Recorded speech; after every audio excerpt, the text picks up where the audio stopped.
Hello, everyone, and welcome back to an ALEC TV live stream.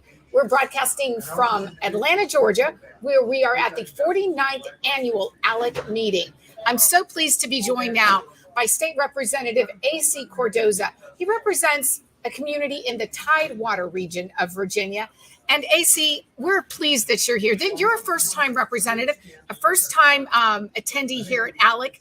Tell us about your election, what the issues were, and some of the firsts that you are for your community. Well, thank you so much for having me. Yeah. So a lot of the issues that occurred is that we had some education issues. We all have some economic issues going on right now. Energy. One of the big things I ran on is we had a law in Virginia that allowed certain crimes that were occurring inside of schools to be handled in-house. One of the crimes covered under this law was sexual assault, sexual battery, these kind of more gross crimes.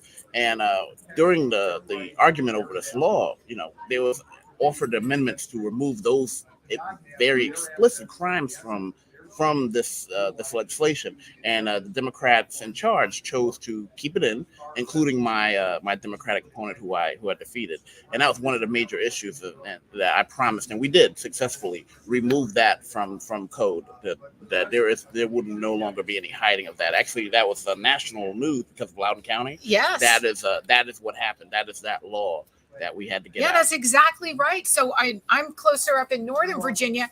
And what the schools were trying to do was to keep any of those, like you said, the grosser sexual crimes out of criminal investigation. So they weren't going to turn them over to the police. They were going to keep them in-house and only have the schools conduct investigations. Yeah, and the issue is, the point was trying to protect kids from getting records. But if you're committing that kind of heinous crime, that needs to be known, because what actually happened is they committed a crime in one school, they held it in and moved into another school, and they did it again. And now we have two victims when there should be no victims, but it could only have been the first victim, and then the police got involved, and that would have stopped. There would have been some punishment stopping that crime. Maybe being able to actually curb that behavior, and he would never repeat it. Absolutely, but yeah. The police were barred from being involved, and that is so you ran on the issue that we're going to have these crimes fully investigated. Absolutely. And brought out into the light. Absolutely. I love that. I know so many parents were on board with you, clearly, because they elected you, and you were probably the first conservative elected in that district in like how long? In my lifetime. Yeah. But actually, not only that, I'm the first African American to represent my district, and including Poquoson. There's never been another African American to represent Poquoson. And the thing I've experienced is I was told when I first moved here to stay out of Poquoson, stay out of York County, you're racist, and nothing could be further from the truth. The people of Poquoson, they love me. My staff has never had any problems. We all are welcoming. It's a wonderful county, a wonderful city, and wonderful community, and I love it. And it's the things that been said about that area is just grossly wrong. And I've never experienced anything like that, and I love it. Yeah. I love my cities. I'm so happy to hear that. You were telling me that the other big issues that people are concerned about are kind of like everyone across the country: energy, high cost of gas, and they're looking to the states now for solutions. Yeah. Because it doesn't feel like we're getting any kind of solutions out of Washington. No, we're getting more problems. So the biggest thing I can say about this is all a problem created by Biden's pen. Shut down the Keystone Pipeline, stopping any new federal contracts. All of that made it made the gas prices go up, because we're having to ship our gas from places like Russia. And why are we giving them our money? Russia across the sea. And they say it's to protect the carbon footprint, but let's analyze this for a minute. If you have oil drilled here, processed here, it goes on a truck, the gas goes on a truck and goes to the gas station. Now, if you go buy it from Russia, it goes on a ship. They have to use fuel to get it over here for all like sailing. And then it goes on a truck and it goes to the gas station. Which one creates a bigger carbon footprint? Yeah. It seems like the oil from Russia does that same thing. Well, it makes it much worse. So why are we cutting American jobs?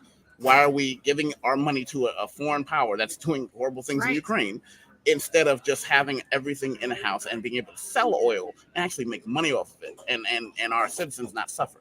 But that's just that logic that I see us conservatives have that it's just missing on the other side of the aisle. And the other thing I know that's killing your constituents as well as the rest of America is inflation. Oh yeah. Are we getting any solutions out of Washington? I don't think so. But No. So what are there things at the state level that we as state lawmakers can do to address these things? So one of the things we've already done in Virginia, what we're trying to do completely, but we've done a little part of, is cutting some of the taxes off of our groceries. Yeah. We've been trying very hard to cut the gas tax, at least temporarily, to give Yeah. people some relief. But the Democratic controlled Senate, Yeah. they refused. And we've brought it down 3 times, 3 different ways, just trying to give our people some relief. And they refuse. They are dug in on making people suffer. And I don't understand if they don't see it or if they just don't care or a mixture of both. But it's just, it's terrible what's going on. We're trying to push it, but we can't get it through that brick wall, as they call it. Well, last question. This is your first visit to an ALEC annual meeting. What are your impressions and what do you think you'll take back from ALEC to your constituents? Well, there are a lot of great ideas going on here.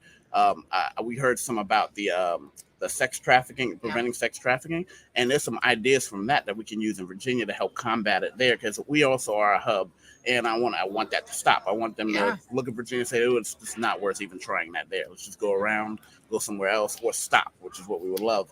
But there's a lot of great ideas, a lot of legislation ideas that's working in other states that we can bring to our state and fix some issues there.